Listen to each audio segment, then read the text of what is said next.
Selamat malam semuanya, selamat datang di channel Vlogs. Sekarang hari Jumat ya, pukul 23.00. Berarti ini menandakan jam 11 malam. Di sini saya akan bercerita tentang horor di hari Jumat malam hari. Pokoknya sebelum kalian nonton jangan lupa di subscribe, di like, di komen, and share juga ya. Sebelumnya yang belum nonton episode sebelumnya, kalian wajib nonton dulu ya, supaya kalian nggak salah paham, bukan salah paham sih, biar tahu alur ceritanya. Oke, kita langsung ke ceritanya. Selamat malam semuanya, dan yang kedua buat orang dan yang ketiga itu ada gua.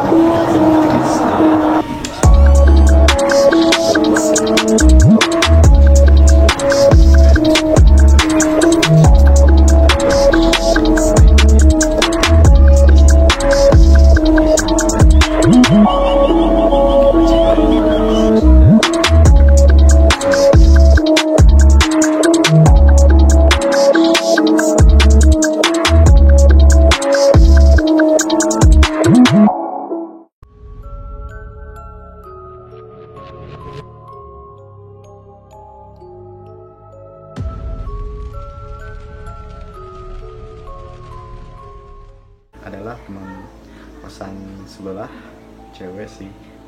Dia meminta dia dan meminta bantuan. Ini kenapa ya kok tiba-tiba dia terpingsan? Cobalah kamu hubungi keluarganya, apakah dia punya riwayat penyakit.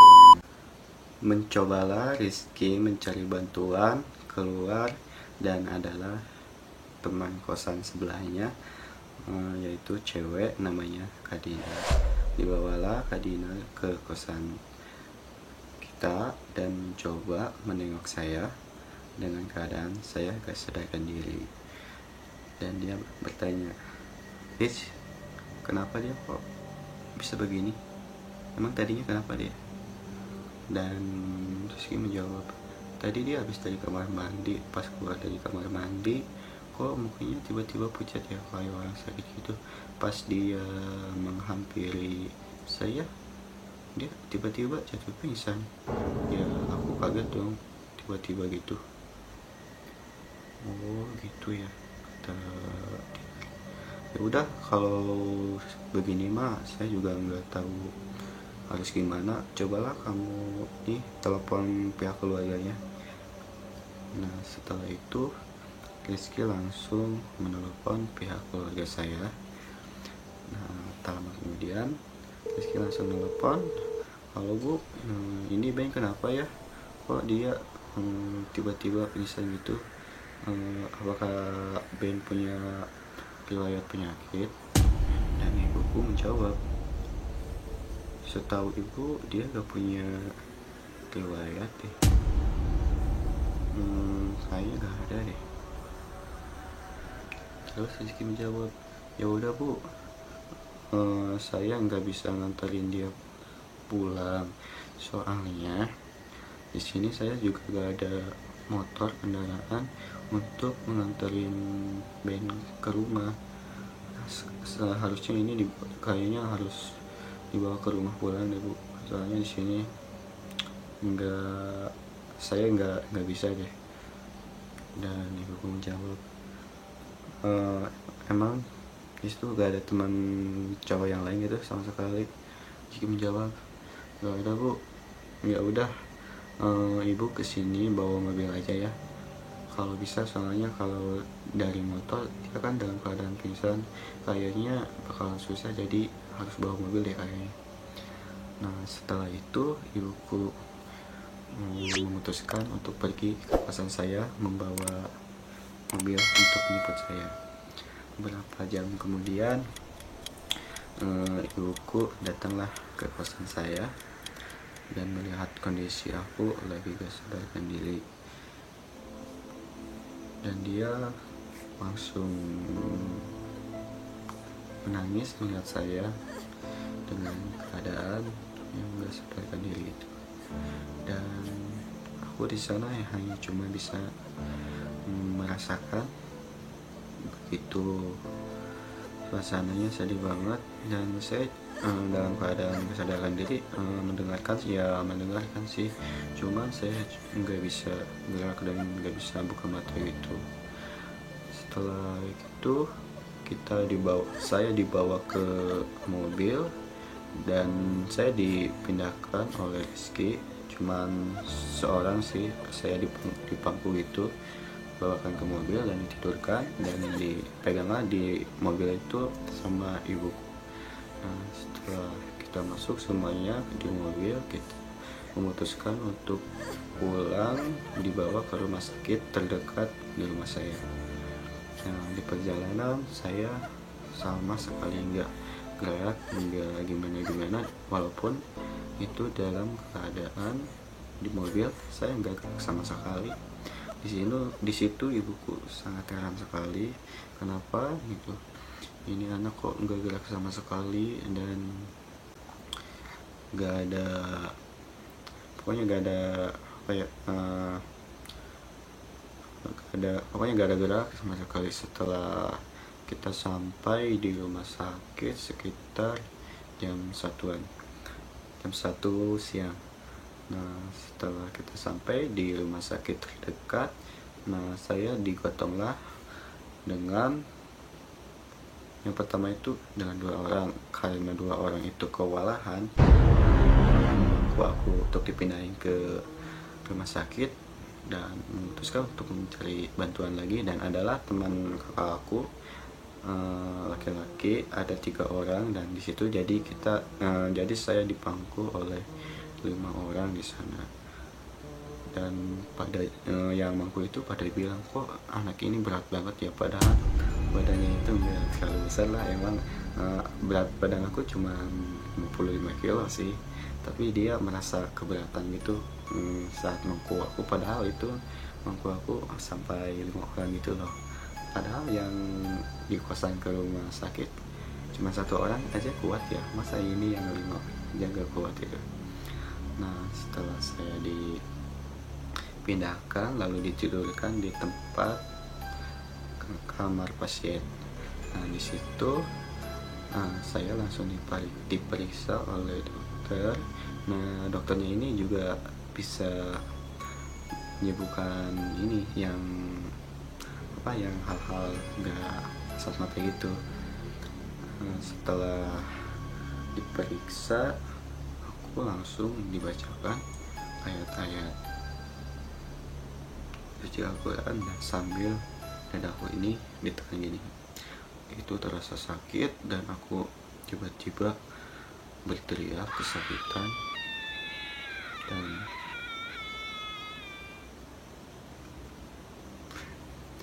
pokoknya di situ saya merasakan kesakitan, teriak-teriak. Setelah dada saya dilepaskan, kan tadi dada saya ditekan, saya merasa merasa langsung gak sadarkan lagi, jadi cuma refleks aja saat itu. Nah, setelah itu bibi aku memutuskan, karena ini kata bibi aku, kayaknya ini bukan hal bukan penyakit biasa gitu. Jadi dia memutuskan untuk mencari orang pintar, dan dipanggillah orang yang pertama itu Pak Dodi. Pak Dodi ini rumahnya enggak terlalu jauh sih dari daerah saya, cuman beda masih sedesa sih ya. Nah, dipanggillah Pak Dodi. Sampai di sana Pak Dodi di rumah sakit, dia langsung mencoba menetralisir keadaan, dan terus dia langsung membacakan ayat-ayat suci Al-Quran. Dan setelah itu dia mencoba melepaskan yang ada di dalam tubuh aku, dan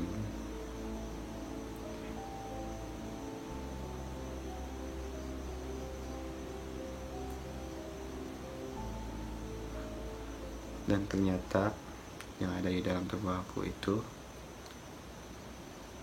ada sosok siluman ular. Aduh, gue agak merinding ini. Oke, lanjut. Nah, setelah diketahui siapa yang ada di dalam tubuh aku, dia mencoba untuk melukai aku. Di sana dia berusaha sekuat mungkin, tapi hasilnya dia enggak sama sekali. Aku enggak sadarkan diri, masih tetap enggak sadarkan diri. Nah, aku masih terlihat lemas di sana karena badan aku ini semakin lemas, dan Pak Dodi juga merasa kelelahan. Ia memutuskan untuk istirahat dulu, dan ibuku merasa khawatir karena aku dari pagi belum sarapan. Dicobalah aku memutuskan untuk diinfus di sana. Nah, di saat diinfus, aku sama sekali gak ada refleks rasa kesakitan pas infus dimasukin gitu. Biasanya kan adalah rasa sakit itu gitu, tapi itu sama sekali gak ada gerak sama sekali, kayak orang benar-benar apa ya, nggak ada rasa gitu. Nah, setelah saya diinfus, nah Pak dokter ini mencoba membangunkan aku lagi karena aku masih gak sadarkan diri. Dia mencoba menekan dada aku lagi, dan aku mencoba berteriak lagi karena kesakitan. Tapi kesakitan itu dengan posisi atau tertutup, dengan teriak rasa kesakitan.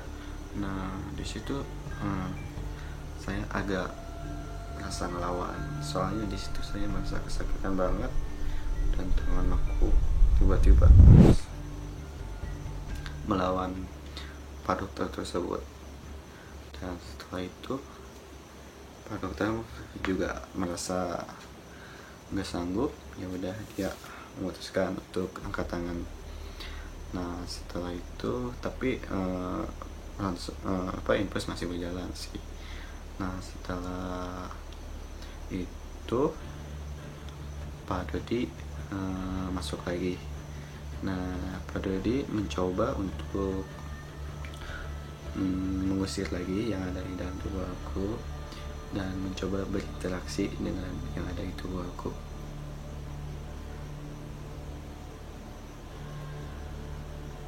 Dan dia bilang,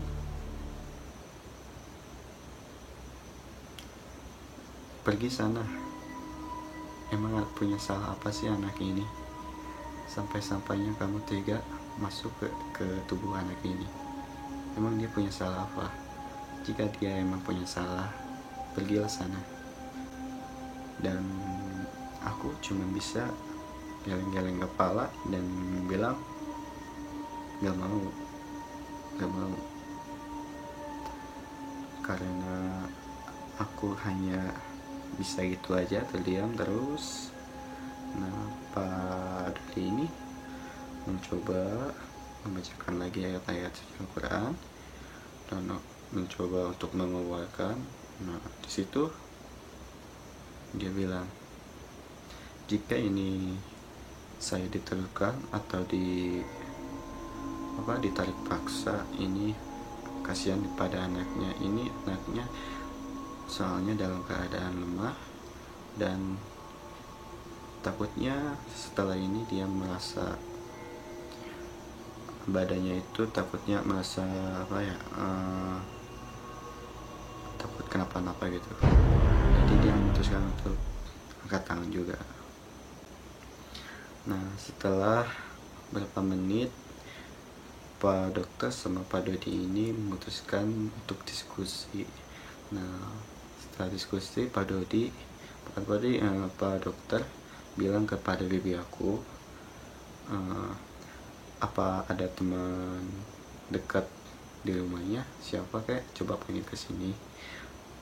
Nah setelah bilang gitu Pak dokter ke bibi aku mencoba untuk menelpon teman-teman aku yang ada di rumah. Nah datanglah dua teman aku cewek ya. Aku emang teman dekatnya di rumah itu emang cewek sih kebanyakan ya, walaupun cewek tapi ya bermain ya sewajarnya aja. Nah setelah dipanggil, yaitu namanya Rina sama Maya. Setelah dipanggil, dia kan itu posisi udah malam ya, sekitar pukul jam 8. Dia sebenarnya sih nggak berani keluar malam-malam jam segitu, karena dia dengar keadaan aku nggak sadarkan diri dari pagi sampai sekarang. Dia memutuskan untuk memaksakan pergi ke rumah sakit tersebut, dan dia pergi berdua sih sama Maya dan Rina, karena dia masih dekat lah rumahnya. Enggak satu motor, jadi enggak dua motor, maksudnya enggak dua motor, jadi hanya satu motor, dua orang. Nah setelah sampai dia di rumah sakit, Maya dan Rina menghampiri saya dan dia bilang, "Ben, bangun Ben, ini Maya dan Rina ada di sini." Dan tiba-tiba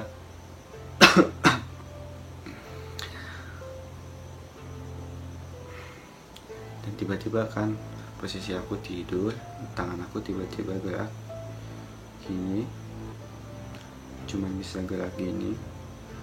Nah di situ saya merasakan butuh teman satu lagi yang paling dekat itu gak ada gitu. Nah teman satu ini yang saya butuhkan adalah teman paling dekat itu, namanya Nisa.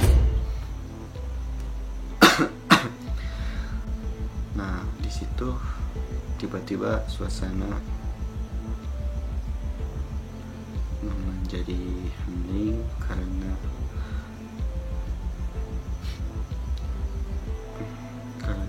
posisi aku dalam gak sadar diri,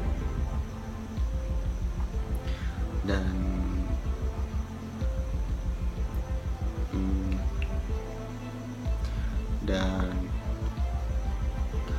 Maya memutuskan untuk menelpon Nisa yang lagi kerja di Karawang, tapi kalau jam segini kata dia dia pasti udah beres kerjanya. Dan cobalah dia telepon Nisa tersebut dan diangkatlah. Ini video call sih, bukan telepon biasa. Nah setelah video call, Nisa bilang, "Loh ini kenapa kok rame-rame, ada apa ya?" Maya bilang, "Ini Ben dari pagi nggak sadarkan diri." Dan Nisa bilang, "Kok bisa? Kenapa dia? Aku mau ke sana, mau nengok dia, aku gak tega liatnya." Dan Maya bilang, jangan, ini udah malam, kamu kan cewek, jangan, ntar kalau di jalan ada apa-apa gimana." Dan Nisa bilang, "Ya gak apa-apa, aku berani, walaupun sendiri.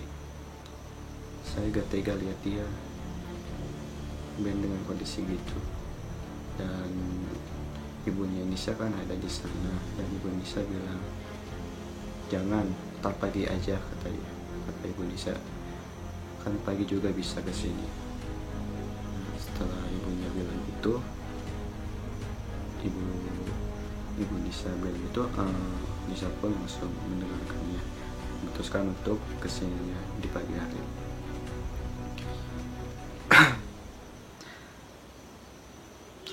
Setelah itu, karena saya masih gak sadarkan diri, bibi aku ada temen yang bisa meruqyah gitu. Dipanggillah teman bibi aku, namanya Bu apa ya, Bu Bu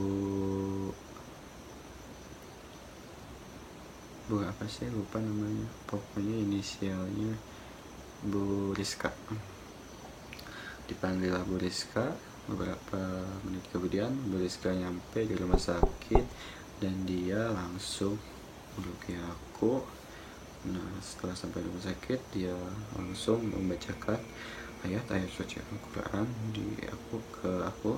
Nah, disitu saya merasa gemetaran karena mungkin refleks ya dengan itu. Setelah refleks, dia memprediksi yang ada di dalam tubuh aku ternyata sama. Dia bilang ini ada siluman ular.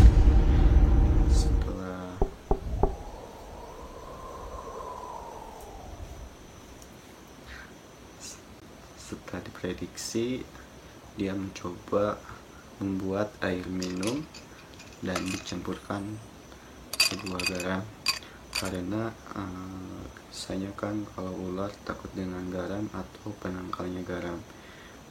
Dia bikin sebuah air garam itu, langsung diminumkanlah pakai sendok ke dalam mulut aku. Nah, disitu saya bereaksi, merasa kejang-kejang dan merasa kesakitan gitu. Tapi alhasil disitu juga gagal juga. Nah, setelah gagal, karena kondisi aku disitu semakin melemah dan masih saja gak sadarkan diri. Di situ Bu Rizka juga angkat tangan lagi hingga memutuskan ya gak sanggup lagi. Setelah itu kakak aku memanggil lagi, berarti ini orang yang keempat, orang pintar atau orang yang bisa meruqyah aku. Nah, dipanggillah orang yang keempat ini, namanya Pak Agas. Nah, beberapa menit kemudian Pak Agas nyampe di tempat rumah sakit. Dia langsung seperti biasa mencoba meruqyah aku. Dibacakanlah sebuah ayat-ayat Al-Quran. Di situ saya langsung bereaksi lagi, kejang-kejang, teriak-teriak. Nah, lama kemudian dia bilang, pergi arek naon maneh aya di dia, maneh lain orang dia ini.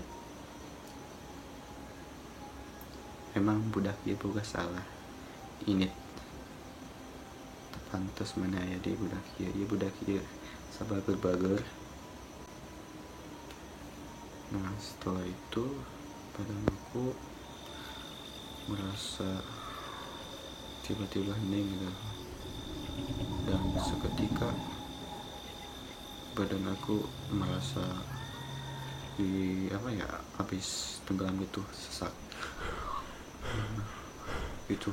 Jadi merasa sesak napas gitu. Dan dia bilang, Pak Agus memprediksi, dia bilang katanya ini anak kayaknya arwahnya ada di sebuah laut dan dia arwahnya itu ditenggelamkan. Dan yang lihat aku pada panik, wah masa sih anak arwahnya ada di laut dan ditenggelamkan. Ada yang percaya dan ada yang gak percaya juga sih saat itu. Nah, tak lama kemudian Pak Agas membacakan lagi, mencoba untuk mengeluarkan yang ada di dalam tubuh aku. Dan tiba-tiba pas di situ ada suatu bentrokan gitu. Tiba-tiba Pak Agas itu terpental ke tembok. Nah, setelah itu aku langsung tidur lagi, nggak sadarkan diri lagi.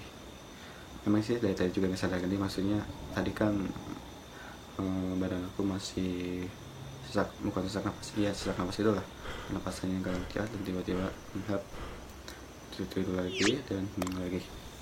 Nah di situ Pak Gas juga angkat tangan lagi karena udah nggak sanggup lagi.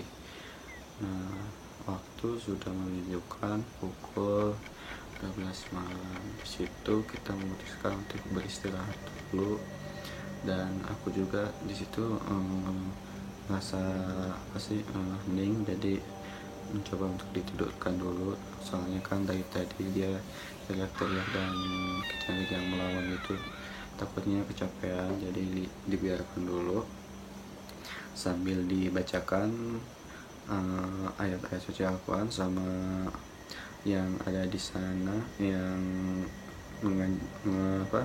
yang nengok aku, bibi aku sama mama aku juga di sana, sambil menyolatkan aku, meminta pertolongan agar cepat disadarkan. Setelah itu pukul subuh kita pada mencoba untuk membangunkan aku lagi. Nah di situ masih saya nggak sadarkan diri. Nah di situ karena saya masih nggak sadarkan diri, Bu Rizka yang tadi yang melukai aku, dia kan juga yang suka membantu gitu, soalnya kan saya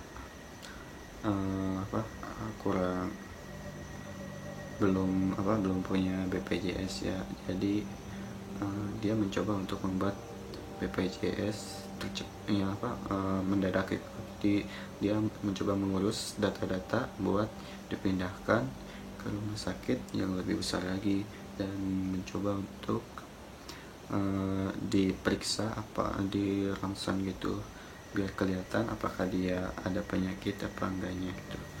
Dan kakak aku bilang di situ percuma dibawa ke rumah sakit juga yang besar, dia kan bukan sakit, tapi ini ada hal yang aneh, bukan sembarang penyakit gitu. Nah setelah itu kakak aku mencoba mencari orang yang bisa meruqyah lagi, dan dipanggillah ada lagi di sekitar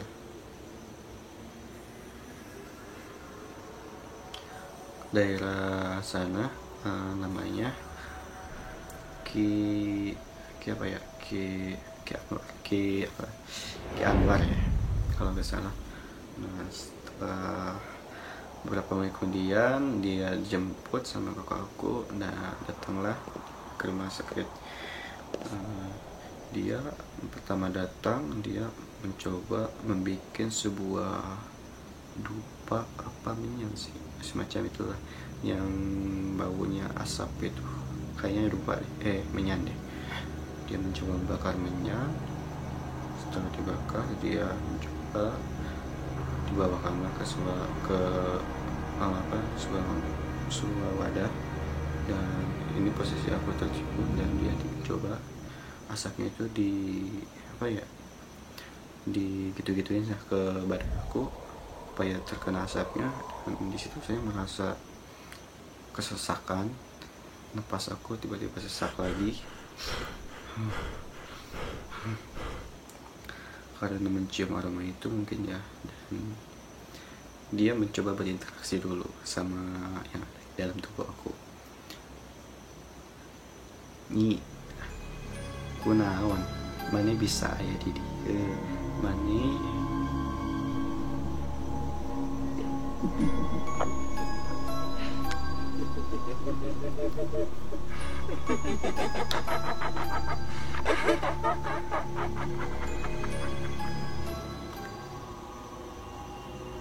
emang budak ieu boga salah, sakirana ieu budak boga salah sing dihampura da jalmi mah telepet di masalah jeung hilaf sing dihampuran ini.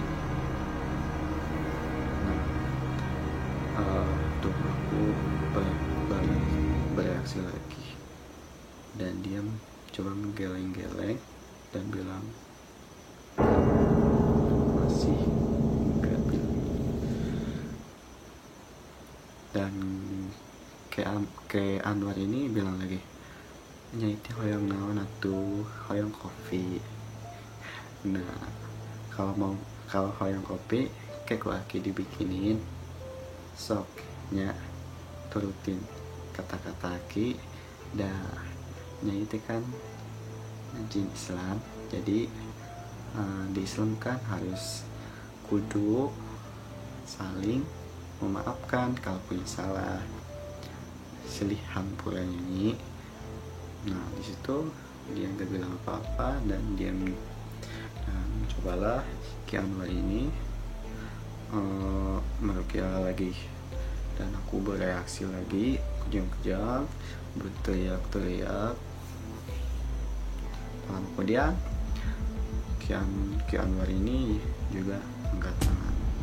Berarti ini orang yang pertama kan ada Pak Dokter, yang kedua Pak Dodi, kan Pak Dodi, yang ketiga itu Bu Rizka, yang keempat Pak Agus, dan yang kelima ini berarti ini orang yang kelima yaitu Ki Anwar.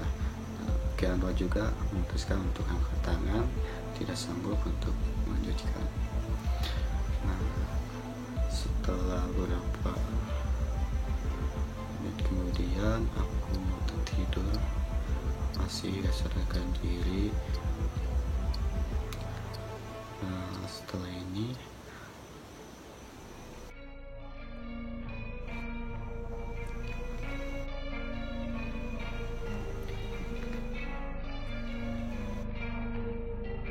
keluarga aku memutuskan untuk membawa aku pulang karena ini bukan sembarang penyakit, jadi memutuskan untuk dibawa pulang. Jadi biar lebih enak aja gitu kan, kalau di rumah sakit kan kalau lama-lama itu kan biayanya juga lebih besar, jadi memutuskan untuk dibawa pulang dan diobati di rumah. Nah, dibawalah pulang aku ke rumah. Yang di rumah begitu banyak yang melihat aku, saya juga salut banget. Dan di saat itu aku dibaringkanlah di ruang tamu, lumayan agak luas di ruang tamunya, jadi orang-orang pada masuk dan melihat aku di situasi itu. Nah, suatu ketika ada tetangga aku yang lemah apa sih namanya, wani ya kalau nggak salah, yang udah kesurupan gitu. Nah dia udah diperingati sih sama suaminya, jangan kesana, jangan lihat, kamu itu udah kerasukan.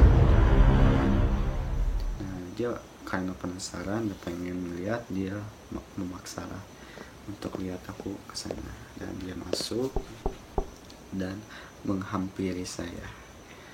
Setelah menghampiri saya, dia mencoba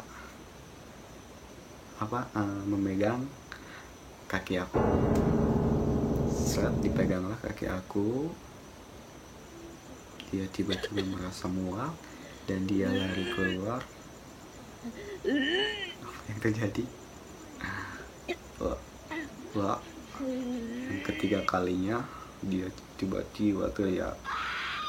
Wah, dengan kencangnya dia teriak-teriak, dan dia diamankan oleh teman aku yang laki-laki ya, di situ. Namanya apa ya, namanya Kak Andi. Dia mencoba untuk menyadarkan dia, dan dia bilang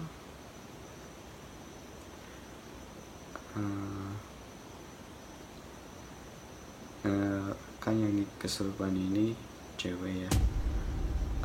Dia bilang, kamu jangan so bisa mengobati deh, so pura-pura gitu, kamu emang bisa mengobati saya.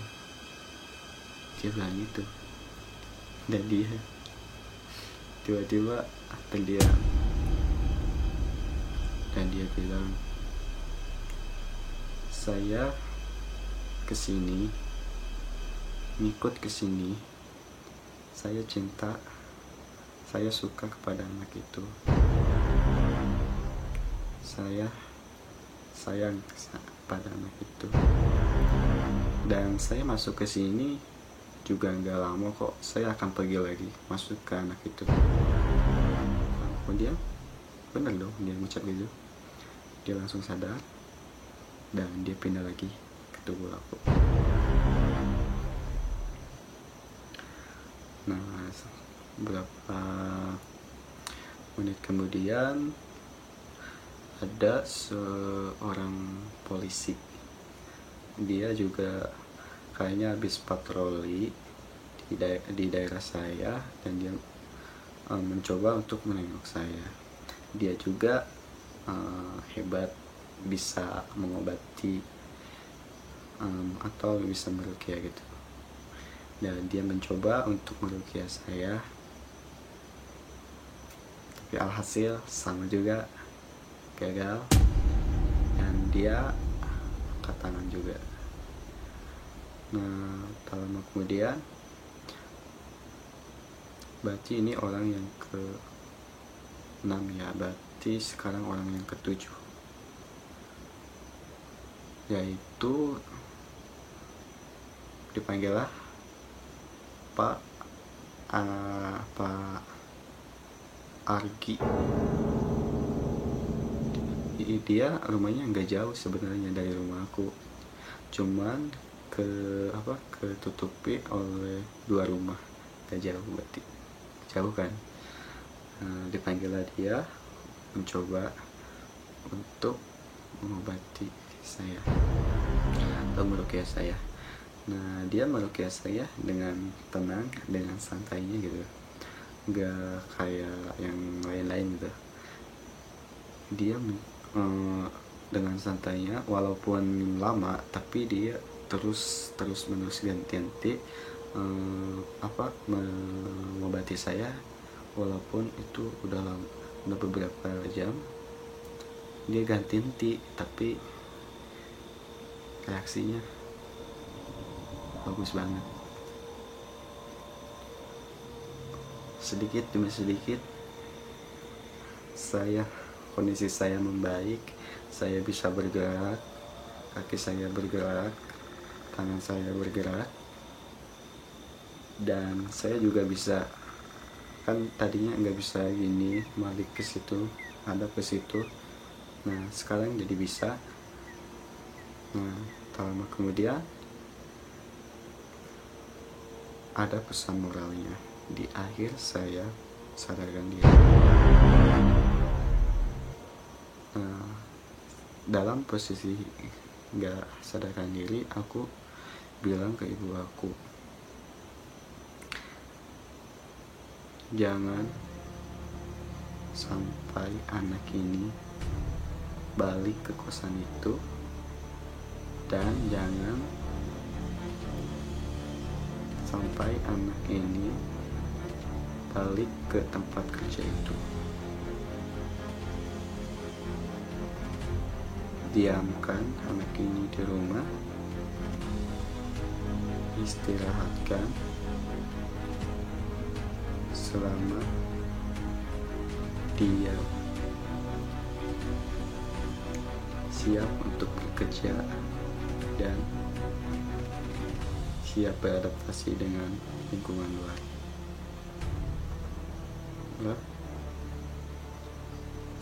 Di situ semacam perjanjian ibu dan yang ada dalam tubuh aku dan ibu aku bilang iya karena ibuku khawatir. Iya kan aja, iya dan siap.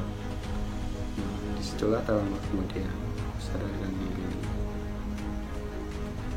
dan yang melihat aku semuanya terharu melihat aku udah sadarkan diri.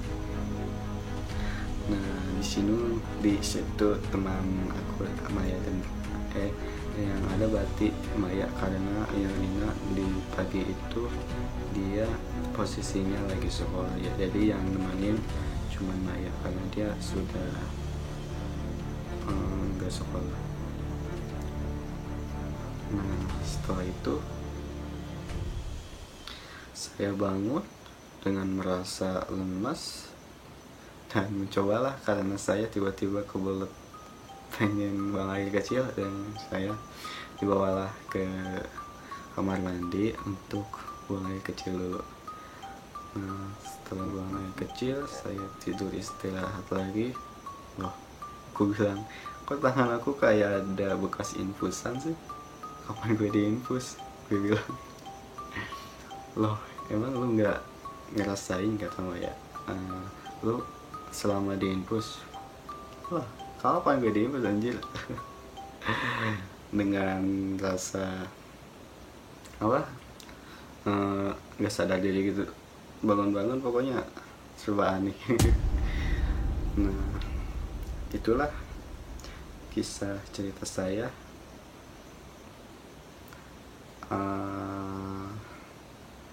pengalaman saya, cerita saya. Ini cukup segitu saja, tapi masih ada kelanjutannya setelah saya melakukan sebuah perjanjian yang ada di tubuh saya dan ibu saya. Next video, oke? Jangan lupa yang baru bergabung, dan terima kasih juga yang sudah subscribe, like, and share. Oke, see you next time.